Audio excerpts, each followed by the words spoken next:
Welcome to www.hrsafetytrain.com. This is a quick lesson on the Pygmalion effect, which draws its analogy from the story of Pygmalion, originating from Greek mythology. In the original story, Pygmalion created a statue of what he believed was the perfect woman and fell in love with her. The goddess Aphrodite granted Pygmalion's request to turn the statue named Galatea into a human woman, and Pygmalion and Galatea lived happily ever after. The Pygmalion effect is based on research conducted by psychologists Robert Rosenthal and Lenore Jacobson. Their original research was based on classroom experiments with young students, but subsequent similar experiments on employee groups produced similar results. The experiments on employees showed that when you manage to an expectation of failure, you typically cause the employee to fail. Conversely, if you manage to an expectation of success, the employee will be successful.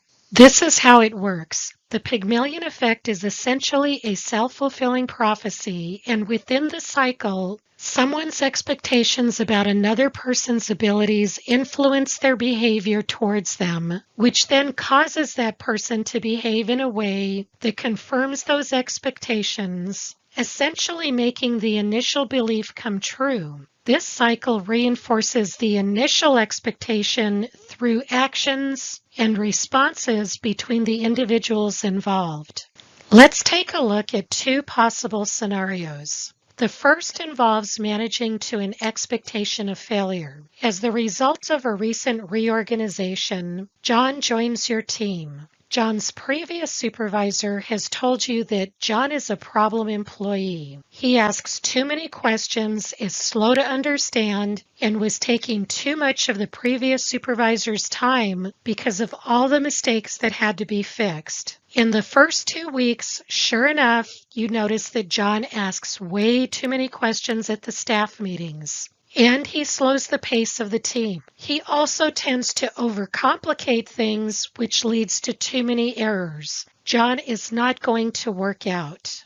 Now let's take a look at the next scenario involving managing to an expectation of success. Just like before, John has been assigned to your team, and his prior supervisor has nothing nice to say about John's work performance. You welcome John to the team, let him know that you are there to support him, and you believe he can be successful on your team. To help him be successful, you are going to assign him a shadow mentor who has previously performed John's new job and should be able to help get John up to speed. Since John is new, you expect him to ask a lot of questions at the staff meetings, and that's okay. You plan debrief sessions to see if you can personally answer any of John's questions following the meetings. Under your positive supervision, John quickly starts to turn a corner in his performance, and he is quickly becoming a strong contributor to your team.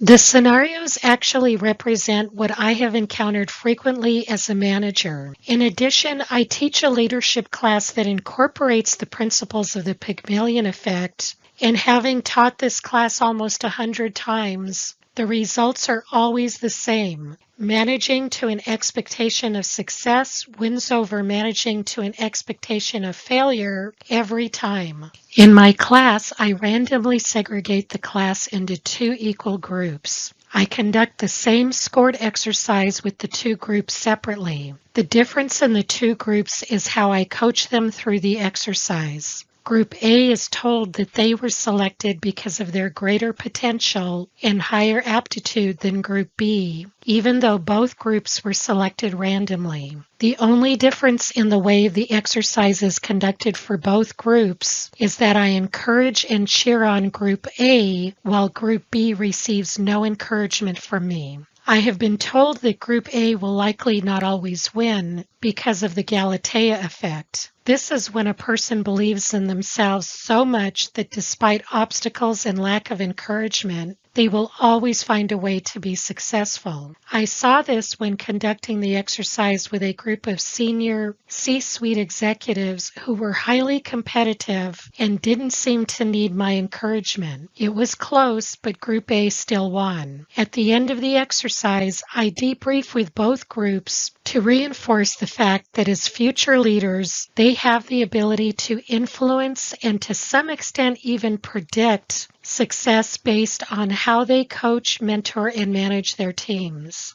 I often incorporate lessons from the new 1-Minute Manager when I teach the Pygmalion effect because the lessons complement one another, and it is important to be able to provide constructive feedback when an employee needs additional assistance or direction to achieve the right results. Here are some simple things you can do to incorporate the Pygmalion effect and the new 1-Minute Manager in your leadership style. Catch an employee doing something right and provide positive, specific feedback on the spot. Even if a new employee joins your team as being targeted as a poor performer, recognize their potential for improved performance. Show interest in your employees' career goals and work with them to help them create a career path that will help them advance. When providing constructive feedback, ask open questions, including what you can do to help the employee. Well-meaning leaders sometimes define what they will do to help, but sometimes their perception of what the employee needs and what the employee actually needs are two different things. I'd like to leave you with this final thought. If you manage to an expectation of success, refrain from putting a struggling employee on a performance improvement plan known as a PIP. These types of plans are typically designed for employee failure and are too often a plan for termination at the end of the PIP. Instead, put your employee on a performance development plan which outlines all the ways you will coach, mentor, and train them to be successful. As a leader, you are responsible for the success and failure of your employees. If they succeed, you succeed, and if they fail, you fail.